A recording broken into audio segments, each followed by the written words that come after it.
Hola, bienvenidos a una nueva edición de Comunícate con Susi. Hoy tenemos un plato fuerte.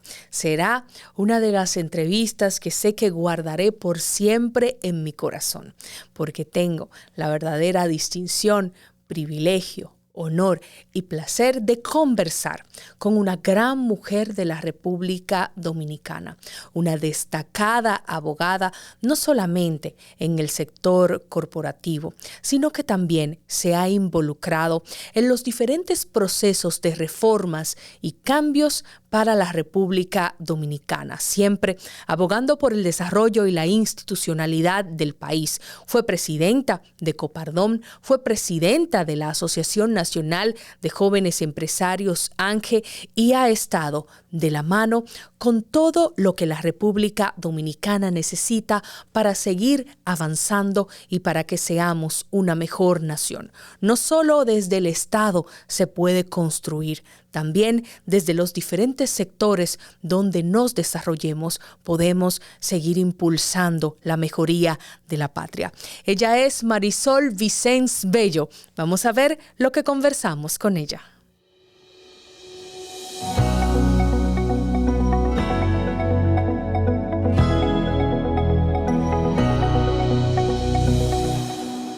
Marisol, un verdadero privilegio que nos acompañes en esta edición de Comunícate con Susi. Como es mi costumbre, inicio de una vez con las preguntas y me gusta conocer del invitado sus inicios, su infancia. ¿Cómo era Marisol de niña? Qué bueno estar aquí contigo, Susi. Me da muchísimo placer. Y bueno, ¿cómo era Marisol de niña? Yo creo que es muy similar quizás a lo que devino la Marisol adulta, porque desde que tengo uso de razón, escuché a mis padres decir que esperara ser abogada para debatir en los tribunales. Entonces, yo vengo de una familia numerosa, pero siempre dicen en mi casa que somos una familia dentro de una familia, porque somos 3 hermanas en línea, y Melba, la hermana que es inmediatamente mayor que yo, con un alma generosa, noble, artista, ella nunca se defendía y podía hacer algo que ella no había cometido. Entonces yo creo que ahí empezó mi vocación de abogada defensora. Claro. Entonces siempre tuve mucha curiosidad, mucha sensibilidad social, y creo que de adulta pude ir haciendo realidad eso que sentía. La justicia siempre para mí ha sido algo fundamental. O sea, yo no tengo tolerancia hacia la injusticia. O sea, soy una persona que me gusta defender los derechos, que me gusta defender que se haga justicia. Eso es algo muy marcado dentro de mí, y la vida me ha dado la oportunidad de poderlo hacer, no solamente porque tengo un ejercicio privado como abogada, sino porque desde que regresé de hacer mis estudios en París, Francia, yo dije, yo tengo que devolverle a la sociedad, yo tengo que comprometerme con las causas de este país que amo tanto, y así dentro de la sociedad civil, pues he podido aportar, he podido trabajar, y yo le he dedicado, yo te diría que la mitad, o quizás a veces más de la mitad de mi tiempo, que es lo más valioso para un profesional liberal, para un consultor, en causas honoríficas, pero que me han dado tanta gratificación. Ha sido tan importante poder contribuir y ver reformas donde yo puedo decir, bueno, ahí hubo muchas horas mías, ahí hubo mucha dedicación, y también otras que a veces te generan un poco de frustración porque tú dices, solo reformamos, luego se perdió en el camino, involucionó, pero siempre mantengo viva esa esperanza, ese deseo de que las cosas marchen bien y esa perseverancia de continuar aportando para que así sean. De todos esos procesos de cambios, reformas, mejoras en la República Dominicana, donde has estado involucrada, dando de tu tiempo, de tu conocimiento, de tu experiencia, ¿cuáles han sido los que más te han marcado? Hay 2 procesos que me han marcado mucho. Uno fue el de la reforma del Poder Judicial. La gente quizás hoy en día no lo percibe tanto y todos los días hace críticas contra el sistema judicial, pero hay que ver de dónde nosotros veníamos. La reforma constitucional que se hizo en el año 94, precisamente como salida a una crisis electoral, tuvo una incidencia importantísima al crear la figura del Consejo Nacional de la Magistratura. Y eso se quedó ahí hasta que luego ya que se elige un nuevo gobierno en el año 96 y viene esa primera elección bajo un Consejo Nacional de la Magistratura de una nueva Suprema Corte de Justicia que tuve el placer de que fuese encabezada por una persona a quien admiro y respeto y quiero entrañablemente, que es el profesor Jorge Subero Isa. Y eso marcó un antes y un después en el sistema de justicia en la República Dominicana. Quedan muchas cosas por hacer, hay todavía muchos niveles de insatisfacción, pero hay que pensar en lo que era el sistema de justicia en la República Dominicana, con jueces que eran elegidos por el Senado de la República, donde los senadores dominaban directamente a esos jueces, donde era un asunto totalmente politizado, donde no había una escuela, donde no había una carrera.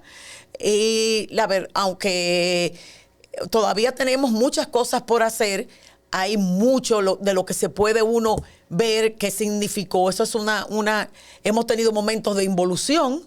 Luchamos no solamente porque la carrera judicial se hiciera, sino también porque se respetara.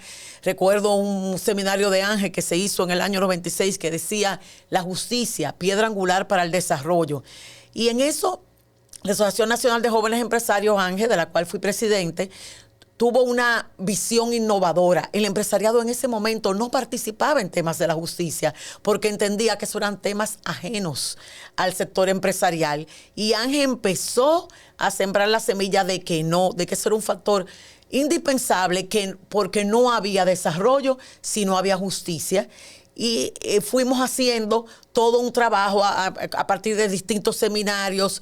Luego, cuando vino la discusión sobre si eran jueces vitalicios, hicimos seminarios sobre eso, porque nosotros entendíamos que debía de respetarse la carrera judicial, que debía de respetarse esa carrera hasta el término de la vida útil de esa persona. Lamentablemente hubo involución. La Constitución del 2010 significó una involución porque limitó y puso ahora un periodo de 7 años con una evaluación que todos sabemos que, por más que ahora la propia oposición la critique, cuando se hacen los procesos fueron ellos los que la transformaron y los que cortaron esa reforma.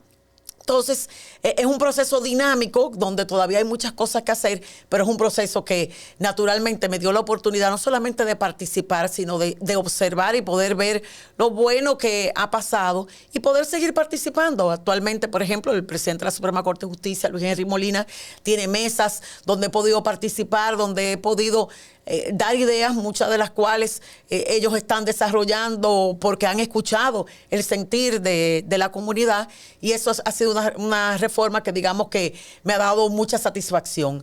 Hay otra reforma en la que participé y en la que no tenía ningún conocimiento al momento de iniciar, y fue la creación del Sistema Dominicano de Seguridad Social. Siendo Elena Villella presidenta del CONEP, me pide que yo pase a representar al sector empresarial en ese Consejo Nacional de Seguridad Social con un sistema que iniciaba. Y la verdad es que fue un grandísimo reto. Yo le dediqué horas del día, de la semana. Mi hija, que estaba pequeña, aprendió hasta todos los términos que todavía hoy me dice la seguridad social, a dedicarnos a redactar todos esos reglamentos que se tenían que hacer, porque desde un punto de vista político simplemente se decía que inicie el seguro familiar de salud con una ruta crítica que no estaba agotada para nada, sin haber cumplido con los reglamentos, sin haber hecho nada de lo que se tenía que hacer.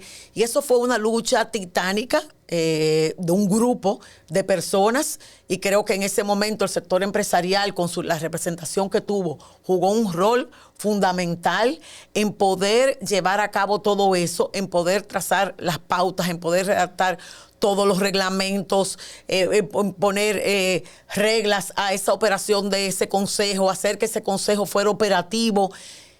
lamentablemente con el tiempo hay muchas cosas. Yo creo que esa fue una de las reformas más transformadoras en la República Dominicana, porque pasamos de tener apenas un 30% de personas dentro del sector privado que tenían seguros de salud, con muchísimas limitaciones, restricciones hasta de que si una persona no estaba casada no le pagaban el embarazo, cosas absurdas, como si fueran policías morales las aseguradoras.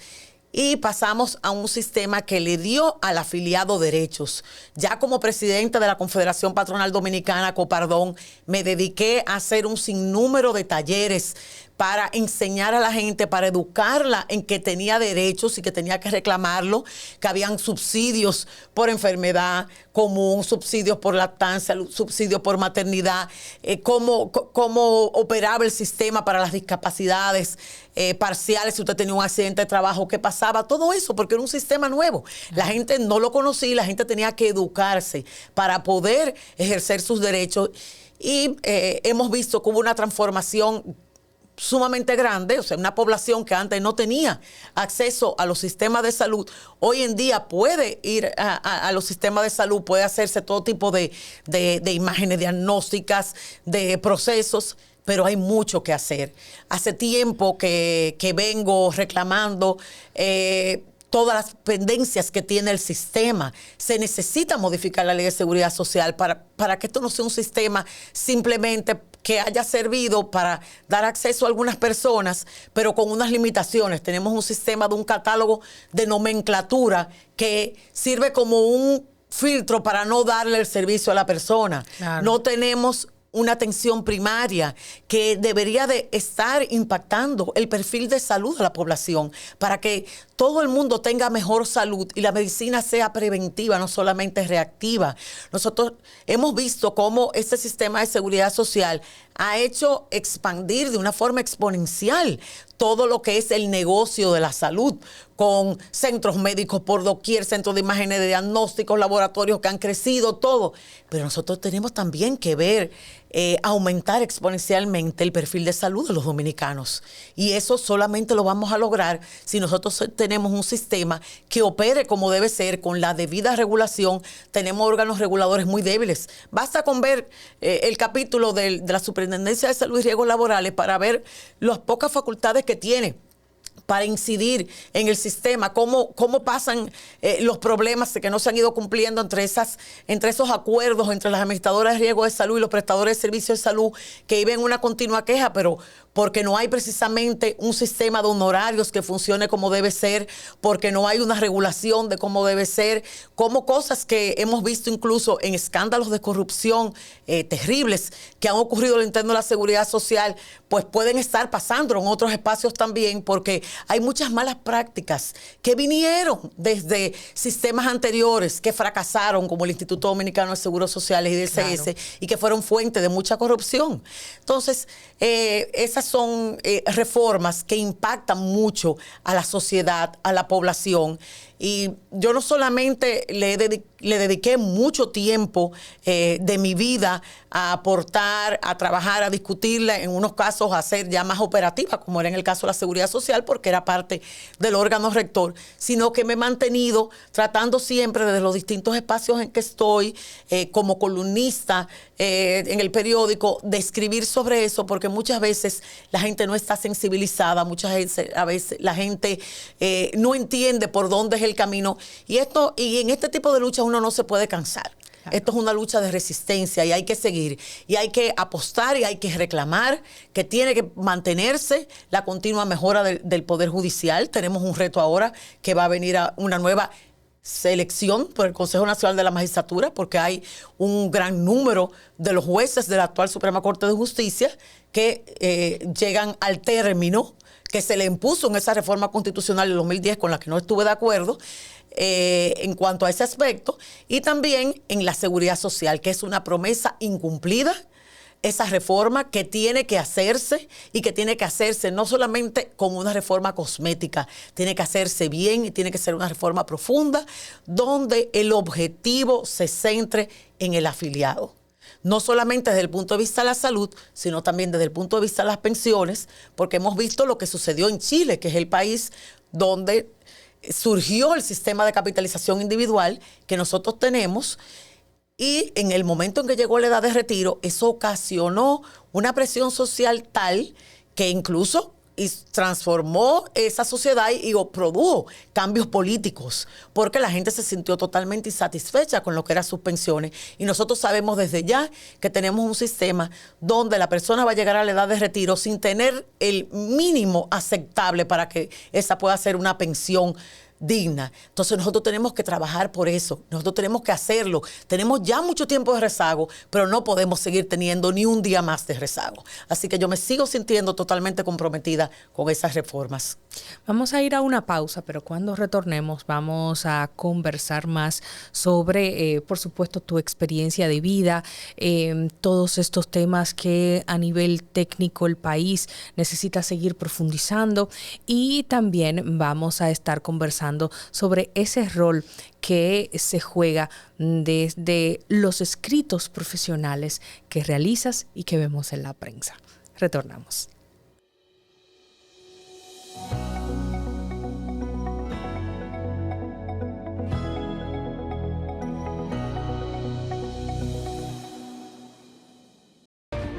Resaltamos la manufactura dominicana con el sello que nos une, las manos que lo fabrican, la fuerza de la industria y el apoyo del consumidor, agregando valor a lo hecho en el país, ampliando y promoviendo la producción dominicana, colaborando con la creación de más y mejores empleos y posicionando la industria dominicana en los mercados internacionales.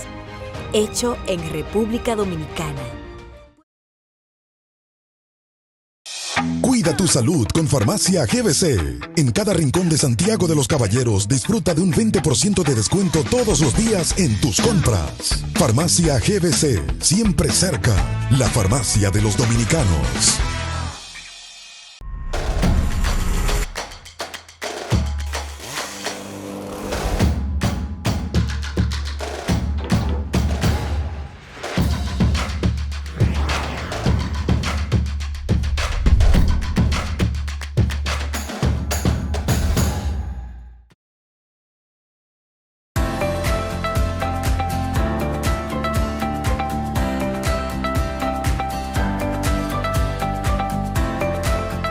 En el Instituto Dominicano de Aviación Civil IDAC, la seguridad y la eficiencia constituyen pilares esenciales para garantizar la integridad y calidad de los servicios públicos que ofrecemos. Nos mantenemos firmemente comprometidos con la capacitación continua de nuestros colaboradores, fortaleciendo sus habilidades y conocimientos para responder con excelencia a las exigencias del sector aeronáutico. Promovemos una cultura de excelencia y mejora constante, orientada a ofrecer servicios de la más alta calidad que superen las expectativas de nuestros usuarios. Juntos hacemos posible el cambio. En el IDAC seguimos cumpliendo con la excelencia.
Continuamos con esta entrevista y quería que hablemos sobre la parte de estos comentarios, análisis que redactas y que salen publicados en los medios de comunicación.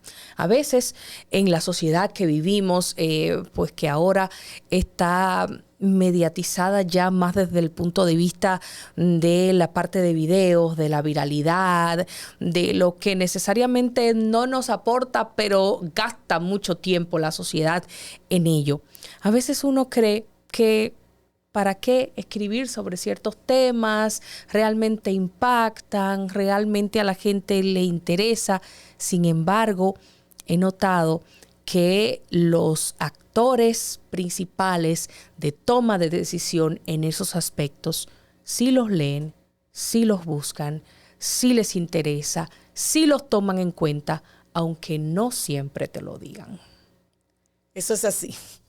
La verdad es que uno se pregunta todos los días. Yo llevo 20 y tantos años ya escribiendo una columna semanal en el diario El Caribe, que empezó por una invitación que me hizo el director del Caribe en ese momento, Víctor Tejada, siendo yo presidenta de ANGE. Me invitaban a todos los programas, empecé a tener esa exposición pública y me inicié ahí justo después de haber tenido una labor en lo que se llamó en ese momento Comisión de Seguimiento a los Trabajos de la Junta Central Electoral, que era para las elecciones del 2004, donde hubo que hacer una labor muy importante porque la Junta estaba en un momento de debilidad institucional. Hoy en día, afortunadamente, esa es otra de las reformas positivas de la cual me ha tocado también aportar un granito de arena, porque lo que nosotros tenemos hoy en día a nivel de solidez de la Junta, sobre todo por la conformación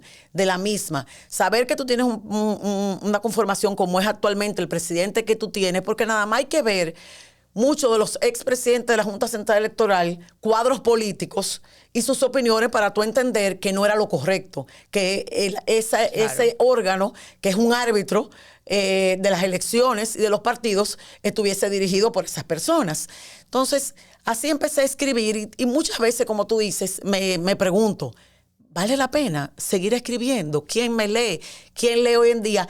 Y siempre como por un mensaje de Dios, del universo, llega ese mensaje de alguien que me escribe y me dice, te leí, me gustó, compartí eso contigo, síguelo haciendo. Entonces, porque muchas veces, o sea, la gente quizás no lo sabe, pero uno tiene que sacar tiempo, que no lo tiene muchas veces en las peores circunstancias. Yo he tenido que escribir artículos en trenes, en aviones, en automóviles, en el medio. Dejar de comer el día que tengo que escribir el artículo generalmente porque tengo entonces que aprovechar el tiempo del almuerzo para poder entonces escribir, para poder mandarlo. Pero eso es una manera. Y no solo escribir, también ver las últimas informaciones, investigar. Porque tú no puedes escribir sin investigar. Entonces, pero yo lo he agradecido porque es un espacio, aunque yo siempre he amado mucho mi país, me he sentido comprometida con todas sus causas, me gusta mucho leer, estar pendiente de todo lo que pasa, pero es una manera de yo mantener, es como si fuese un cordón umbilical que yo mantengo permanente, tratando de ver, siempre auscultando qué está pasando en el país, cuál es el tema en el tapete, y qué yo puedo y qué yo opino sobre el mismo, cuestionarme a mí misma y tratar de aportar algo. Y a través de esas columnas, pues he tocado muchísimos aspectos, desde reforma constitucional, aspectos institucionales, la justicia, la reforma del sector eléctrico, de la seguridad social, de los temas electorales, de reformas puntuales que se hacen, de economía. Entonces, todo eso es parte de ese sentir. A veces yo pienso que estamos en una era donde la gente tiene acceso a toda la información del mundo. Sin embargo, yo tengo la ligera impresión de que estamos menos informados. Claro. ¿Por qué? Porque no hay un debido cuestionamiento de la fuente. La gente se está conformando con un simple titular, con un video.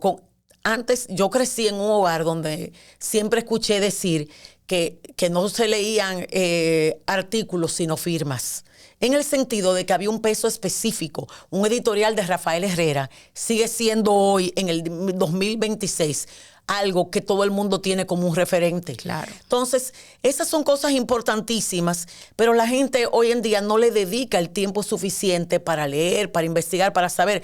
Antes de usted creer en algo o usted difundirlo, todavía peor, evalúe piense qué medio lo está difundiendo. No sabemos Este es un medio, ni siquiera discernir cuál es una fuente fiable y cuál no. O sea, usted dice, bueno, como yo confío en que estas son fuentes fiables, lo dijo esa fuente, no lo ha dicho, pues yo espero, me reservo. Entonces yo creo que eso es una parte importantísima y yo creo que la vida es cíclica y que las cosas van a ir cambiando. Finlandia, que es considerado el país que tiene mejor educación del mundo, ya desde hace un tiempecito ha empezado a retornar a la educación sin pantallas, a volver a la importancia de leer impreso, de escribir.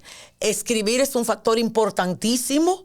Claro. En el caso mío, siempre he tenido esa costumbre de que yo puedo estar en cualquier reunión y yo siempre tomo notas. Y hoy en día eso está comprobado, que es una parte importante de la comprensión. Así volveremos probablemente quizás a los medios tradicionales. Yo pienso que sí, que volveremos. Y a mí me duele muchísimo cada vez que veo que un espacio importante sale simplemente porque no está facturando y lo que va a entrar es lamentablemente una novela más. Entonces, igualmente con la prensa escrita. Bueno, ojalá fuera novelas en algunos casos, a veces algo peor. Entonces hay una oferta a veces que no está enseñando nada, que no está contribuyendo. Y es una pena porque esas herramientas pudieran ser utilizadas de la mejor manera posible. No necesariamente es el caso. Sé que tienes un profundo amor por el país, no solamente durante tu trayectoria, lo hemos podido apreciar también en esta misma conversación donde hacemos recuento de estos grandes procesos, se ha evidenciado, pero una profesional de tu nivel que ha tenido la oportunidad de hacer estudios fuera, estudiaste en París, ya lo mencionamos, ¿no te has sentido tentada en algún momento a quedarte en otro lugar ejerciendo? Cuando yo me he sentido y me puedo sentir insatisfecha con algunas cosas de la sociedad, yo lo único que trato es de hacer la diferencia, claro, de aportar, de no solamente sentarme a quejarme, porque muchas veces yo veo que la gente vive muy cómoda en sus espacios, en sus trabajos, en sus casas, en sus viajes, y compara aquellos países con pero quiere seguir viviendo en con las comodidades que tiene, pero no quiere contribuir porque la gente tiene poca vocación de servicio y poca vocación. Y eso no se da solamente, digamos que a gran nivel. Basta con que usted vive en un edificio donde se supone que hay todas personas de un cierto nivel académico, y usted ve la poca vocación que hay por la gente colaborar o por la gente entender que lo público también y lo común hay que mantenerlo. La gente quiere tener su casa muy bonita, pero de la puerta hacia adentro. De la puerta hacia afuera no quiere contribuir un peso en mejorar el área común, en darle el mantenimiento. Entonces esas son cosas que nosotros tenemos que transformarlas en la cultura dominicana. Claro. Entonces yo creo que vivir en su país, eso no se iguala con nada en el mundo. Tú en todo sitio del mundo vas a ser un extranjero. Claro, hay personas que sí tienen que tuvieron que emigrar del país por causas políticas, por causas económicas, en que han podido alcanzar muchísimos espacios. Yo lo felicito, yo me siento orgullosa de tener un Adriano Espaillat y de tener tantos otros dominicanos, pero al mismo tiempo a veces no entiendo cómo los dominicanos, que todavía la fuente de divisas más importante que tiene este país es la de las remesas de los dominicanos en el exterior, le ponemos trabas, porque en la Constitución del 2010, otro aspecto con el cual yo no estoy de acuerdo también, es que se puso ahí que un dominicano naturalizado, para poder optar por ser presidente o vicepresidente de la República, tiene que haber renunciado a su nacionalidad 10 años antes. Pero eso tú se lo puedes poner a quien, a alguien que no ha sido dominicano nunca, pero al dominicano que está ahí, que ha mantenido este país viviendo fuera y que ha mantenido a su familia y que ha contribuido al bienestar económico de este país. Yo creo que eso es un obstáculo y eso es una forma de no rendir tributo a la labor de los dominicanos. Claro que sí. Marisol, fuiste presidenta de ANGE, fuiste presidenta de Copardón. ¿Cómo evalúas tu paso por estas instituciones y cómo evalúas la evolución de las mismas al día de hoy? Mira, yo tuve la oportunidad de entrar a la sociedad civil a través de la Asociación Nacional de Jóvenes Empresarios, ANGE, una institución de la cual me siento muy orgullosa. y que me mantengo siempre apegada a la misma. Luego estuve en Copardón, fui por 10 años miembro de la Junta Directiva o Comité Ejecutivo, porque tuvo 2 nombres distintos en su historia, del Consejo Nacional de la Empresa Privada. Fui también parte de la directiva de la Cámara de Comercio y soy parte de la directiva, de la Junta Directiva de la Asociación de Industria de la República Dominicana, IRD, en calidad de consultora jurídica, y ahí sigo estando. Yo creo que son espacios importantes de poder incidir en todo lo que ocurre en la sociedad.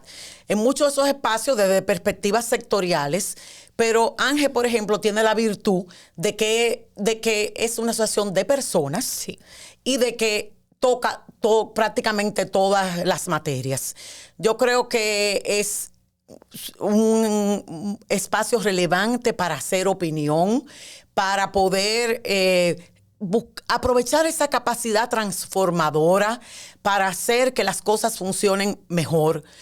No siempre eso se da, hay diferentes estilos de liderazgo, y es cierto que con el paso del tiempo ha ido cambiando un poco el accionar de esas instituciones, porque durante mucho tiempo hubo gobiernos que se resistían mucho y tomaban mal las labores. Por ejemplo, Ángel sacaba una página y eso podía causar mucho resquemor, sentirse mal. Entonces se ha ido bajando a veces un poco como la guardia.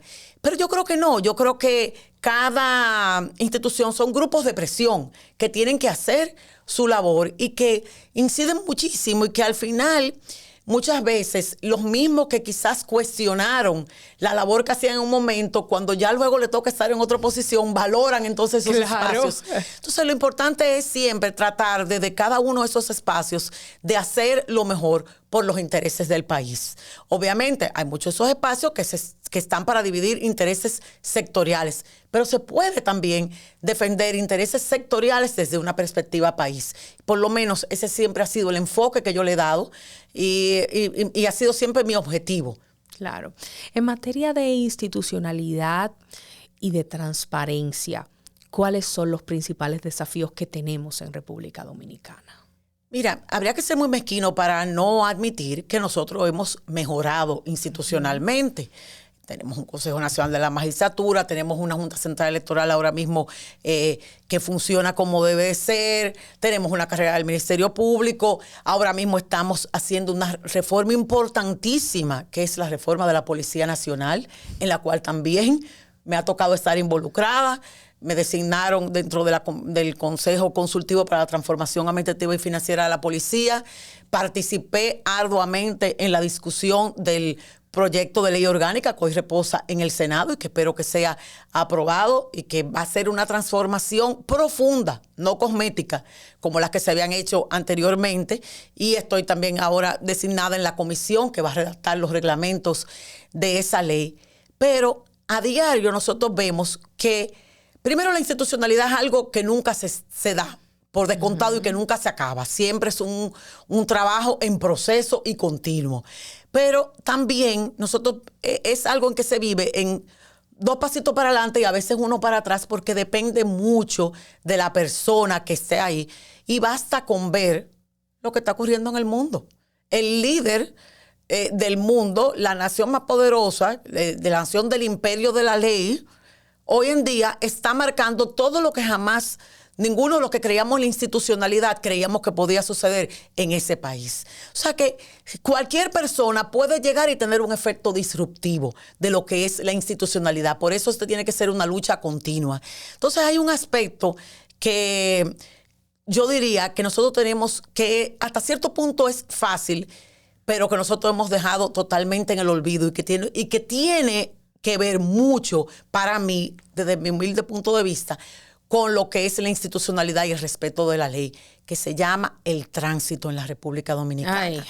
Mientras transitar por las calles sea un ejemplo patético de que hay algunos que pueden incumplir completamente con la ley e incluso a los ojos de la propia autoridad, y que esa misma autoridad que no merece entonces el respeto porque no está ejerciendo con su rol. Al mismo tiempo, entonces, selectivamente intenta agarrar a los mangos bajitos debajo de una mata, a la señora que viene porque a lo mejor estaba con el celular, o a uno que el semáforo cambió la luz de amarilla a roja, que cambia en segundos, que no debería de ser, para imponerle la multa. Entonces, ahí es que nosotros tenemos que empezar a sembrar la cultura del cumplimiento con la ley, la cultura de que la ley es igual para todos y que si tú no la cumples tiene consecuencias.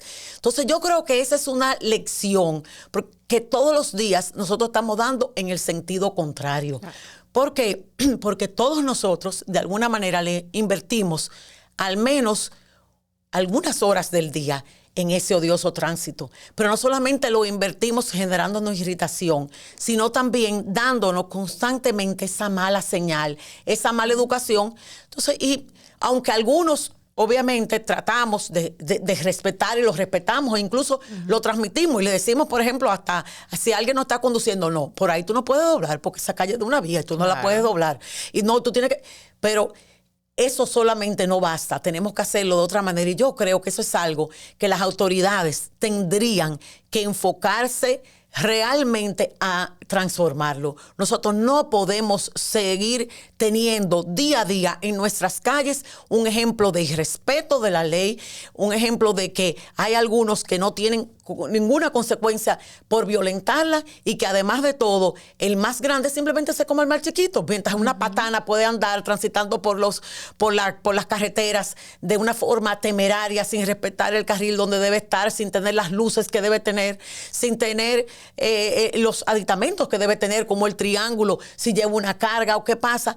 Todo eso se produce a diario cuando se transitan en zonas que son restringidas de acceso, cuando pasan por túneles que no deberían de pasar, por elevados, cuando los motoristas entienden que pueden robarse las luces en el rojo, irse en vía contraria, adueñarse de las aceras, impactar a todo el mundo.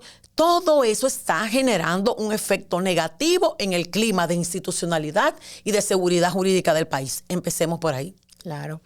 ¿Qué tan importante es que el sector privado esté involucrado, no solamente en el debate público, sino que también tome parte en los procesos de creación de las políticas públicas del país? Yo pienso que eso es muy importante y no solamente el sector privado como se visualiza que el sector empresarial, sino todos los sectores. O sea, tiene que haber siempre, porque esa diversidad en el enfoque genera riqueza y ayuda además a construir consensos. Porque muchas veces, lamentablemente, la gente se queda escuchando un solo discurso. Nosotros tenemos, lamentablemente, todavía, aquí hay líderes de algunos gremios que son eternos, sí, que tienen 3 décadas ahí con la misma visión. Y la gente se queda pensando que con eso, que seguir defendiendo lo mismo le está haciendo un bien. No, y cuando a veces no se da cuenta, heredan esas posiciones. Claro, son oficios ministeriales, estamos como en la edad media. Entonces, realmente yo creo que tiene que haber, y la sociedad tiene que estar preparada para escuchar lo novedoso, el enfoque distinto, porque también, ¿qué pasa? Que las autoridades, los gobiernos tienen demasiado temor al costo político. Y la oposición normalmente es oportunista, son como los virus oportunistas. Entonces, ¿qué pasa? Que en vez de decir, no, mire, es verdad, el país por donde se tiene que ir es ahí, no importa que eso tenga un costo político, vamos a unarnos todos para cambiar esto, vamos a hacerlo porque eso es lo que le conviene al país. No, vamos oportunamente a decir que también estamos en contra de eso, pero después también lo vamos a criticar, porque cuando aquí tenemos un sistema eléctrico con muchísima falencia en la distribución. ¿Por qué? Porque desde el día 1, otra reforma en la que participé, desde el día 1, porque me tocó ser la abogada local para la reforma del sector eléctrico, empezando la carrera, y desde el inicio mi posición ha sido, mientras sigamos teniendo la distribución en manos del Estado, mientras sigamos teniendo no apliquemos la tarifa técnica y no hagamos las inversiones que tenemos que hacer, vamos a seguir teniendo un sistema fallido. Entonces, ¿qué pasa? Que desde el día 1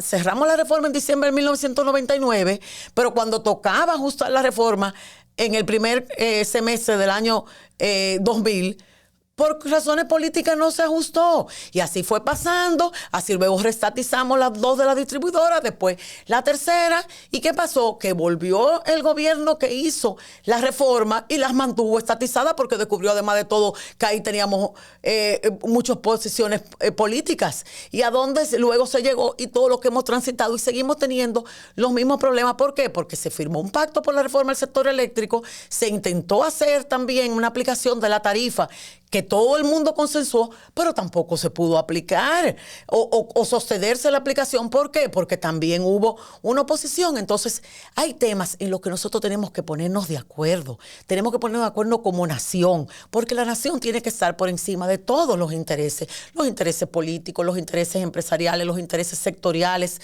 Entonces, eso es parte de lo que nosotros tenemos que tratar de transformar. Yo sé que es difícil, pero yo siempre apuesto a las causas difíciles y yo nunca me cruzo de brazos ante ellas. Regularmente ya cuando vamos llegando a las últimas preguntas, me gusta ir a la parte un poquito más personal. Siempre he dicho que en las posiciones que tienen influencia o poder de decisión en nuestro país, hay muchos pantalones y muy pocas faldas. Y eres un ejemplo de que se puede tomar su espacio, llegar y hacer los cambios que necesita nuestra sociedad. ¿Cómo ha sido para ti escalar ese tipo de posiciones en sectores donde se entiende que estos puestos son para los caballeros? Inclusive el sector empresarial, un ejemplo vivo de ello, el CONEP, por ejemplo, ahora se llama Consejo Nacional de la Empresa Privada, pero para mi sorpresa recientemente me enteré que antes se llamaba Consejo Nacional de Hombres de Empresa. O sea, en el imaginario de la gente no había espacio para las mujeres en esos lugares. ¿Qué representa para ti a todas las mujeres que han logrado posicionarse, alcanzar estos puestos? Mira, lo primero que hay que tener es creer en sí misma y tener esa decisión. Yo me crié en un hogar donde me promovieron eso. Creo que quizás nací como con eso. Así siempre fui muy locuaz y siempre quise verbalizar en lo que yo creía y en lo que yo defendía. Y a pesar de tener un hogar muy tradicional, un padre muy estricto, era un hombre que creía mucho también en el poder femenino. Y cuando yo llegué a cada uno de los espacios que empecé a incursionar, yo nunca tuve miedo de decir lo que yo pensaba. Ahora, yo siempre traté de aportar y de llegar con algo que yo siempre digo, que es llegar con la tarea hecha. Cuando tú llegas a una reunión, a un espacio con la tarea hecha y tú aportas, tarde o temprano te van a respetar y se van a dar cuenta. Ya no van a ver solamente la mujer que hay en ti, la forma en que te conduces, tu físico, tú cómo te vistes, lo que sea, sino van a ver qué tú representas y qué hay detrás de ti. Claro. Yo sé que para mucha gente sigue habiendo ese techo de cristal y sé que es difícil saber, o sea, que nosotros convivimos en un mundo donde totalmente desigual, donde hay muchos derechos que las mujeres hoy tenemos, que en otros espacios todavía están discutiendo con policías de la moral, que las mujeres no tienen derecho a estudiar, a participar y que tenemos, por ejemplo, como la premio Nobel israelí, Nayer, que está todavía presa por luchar por los derechos de las mujeres. O sea, que es algo que está todavía demasiado en ciernes y los derechos de las mujeres nunca están del todo adquiridos porque siempre puede haber una vuelta atrás. Ahora, uno tiene uno mismo que entender. Yo nunca sentí que tenía un techo de cristal encima de mí, pura y simplemente. Siempre me sentí que yo tenía la capacidad de hacer lo que yo quería hacer y que mi género, más que ser una desventaja, podía ser una desventaja porque yo podía tener una perspectiva diferente. Entonces yo creo que lo primero que hay que entender es eso. Uno estar dispuesto uno mismo a ejercerlo. Ahora bien, uno tiene que ver cómo se transforma, es cierto lo que tú dices. O sea, el Consejo de Hombres de Empresa pasó a llamarse Consejo Nacional de la Empresa Privada poco tiempo antes de poder tener a una primera mujer y todavía única mujer que lo ha presidido, Elena Vilella de Paliza, que fue también la primera mujer presidenta de la Asociación Nacional de Jóvenes Empresarios y así otras primacías que ella ha tenido. Hoy, por ejemplo, tenemos una mujer presidente de la Cámara Americana de Comercio, una de las instituciones más antiguas del país, pero que tuvieran que transcurrir 102 años para que una mujer lo presidiera, de verdad es algo decepcionante.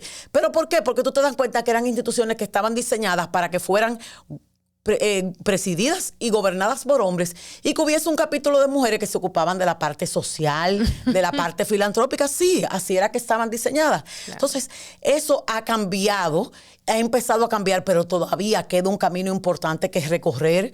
Todavía la gente se cuestiona muchas veces si en un espacio hay 4 mujeres y 10 hombres, la gente se fija más en que, bueno, hay muchas mujeres. No hay muchas mujeres, no hay las suficientes mujeres. Claro. Porque probablemente en las aulas había un 70% de mujeres y un 30% de hombres. Claro. Entonces, todavía hay mucho que hacer en ese camino, pero yo creo que también es una decisión de la mujer misma. La mujer tiene que entender que tiene que decidirse ella a llegar a donde ella quiere llegar y no dejarse poner límites de nadie. Excelente. Finalmente, ¿con qué sueñas? Yo sueño siempre con una sociedad más justa. En este momento que el mundo está tan convulso, yo sueño con paz, sueño con justicia, sueño con institucionalidad, sueño con mayor equidad. Yo creo que eso es algo que ningún ser humano debe renunciar, a seguir soñando, a seguir trabajando porque eso sea así. Porque un mundo con violencia, un mundo con maltrato, con desigualdad, con falta de oportunidades, no es lo que yo quiero, ni para mi hija, ni para los nietos que tendré en algún momento, Dios mediante. Y creo que esa es esa eterna lucha entre el bien y el mal que el ser humano siempre ha tenido. Y aunque muchas veces la gente piensa que todos son los males de estos tiempos, lamentablemente el ser humano ha arrastrado vicios y defectos desde el primer día de la humanidad. Y yo creo que lo que nosotros tenemos que estar es preparados para poder saber e identificarnos. Hay liderazgos positivos y hay liderazgos negativos. Los liderazgos positivos inspiran y los liderazgos negativos destruyen. Entonces cada quien tiene que escoger su sendero. Mi sendero siempre ha sido el de la luz, el de la construcción, el de poder aportar, el de tratar de buscar la justicia. No siempre uno lo puede lograr. Uno comete muchos errores en el camino, uno puede tener muchos fracasos en el camino, pero hay que seguir apostando e insistiendo siempre a ese sueño. El doctor Martin Luther King tuvo un sueño en su momento que todavía sigue siendo un sueño por realizar, no solamente en su país, sino en muchas partes del mundo. Muchísimas gracias, Marisol, por darme la distinción de tenerte en Comunícate con Susi en esta edición. Para mí siempre, y lo repito, en cada ocasión es un verdadero privilegio tener en esa silla a gente que está aportando para una mejor República Dominicana, y sobre todo a mí que tengo esa visión de avance para el género femenino, tener junto a mí a alguien que pues ha sentado las bases de ejemplo para que las demás mujeres entiendan que sí podemos llegar a los espacios, que sí podemos estar en los procesos de toma de decisión, que sí podemos hacer los cambios para el país. Es algo fundamental, porque en un libro que leí hace un tiempo decía que si no vemos a las mujeres en las posiciones, entendemos que esos puestos no están diseñados para nosotras. Gracias por acompañarme. Así es, el placer ha sido mío y feliz sé de dónde viene tu estirpe y eso me hace sentir sumamente orgullosa de verte ahí donde tú estás, obviamente siguiendo los pasos de tu madre, y aprovecho para felicitarla a la querida amiga Susana por ese merecidísimo reconocimiento que recibió por el Día Internacional de la Mujer como mujer meritoria y sobre todo como servidora pública que es y que ha sido y que seguirá siendo siempre, porque ella tiene realmente lo que se necesita para ser una buena servidora pública, que se llama vocación de servicio. Muchísimas gracias, un gran honor.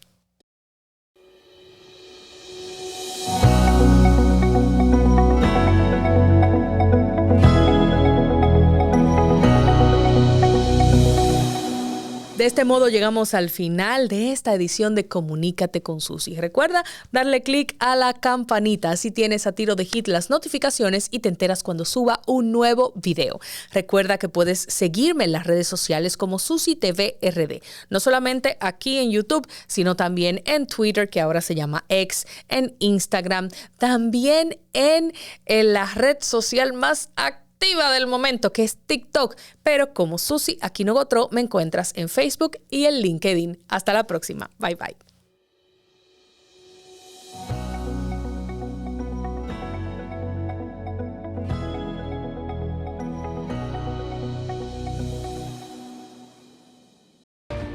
Resaltamos la manufactura dominicana con el sello que nos une, las manos que lo fabrican, la fuerza de la industria y el apoyo del consumidor, agregando valor a lo hecho en el país, ampliando y promoviendo la producción dominicana, colaborando con la creación de más y mejores empleos y posicionando la industria dominicana en los mercados internacionales.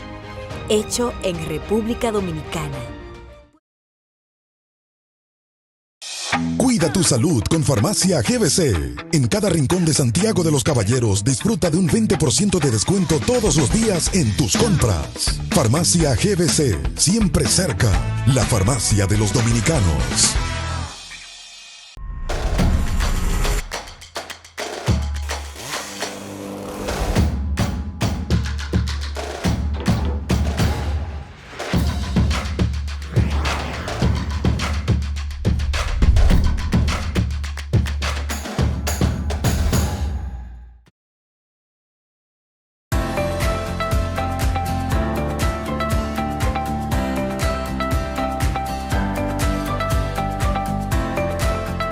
En el Instituto Dominicano de Aviación Civil IDAC, la seguridad y la eficiencia constituyen pilares esenciales para garantizar la integridad y calidad de los servicios públicos que ofrecemos. Nos mantenemos firmemente comprometidos con la capacitación continua de nuestros colaboradores, fortaleciendo sus habilidades y conocimientos para responder con excelencia a las exigencias del sector aeronáutico. Promovemos una cultura de excelencia y mejora constante, orientada a ofrecer servicios de la más alta calidad que superen las expectativas de nuestros usuarios. Juntos hacemos posible el cambio. En el IDAC seguimos cumpliendo con la excelencia.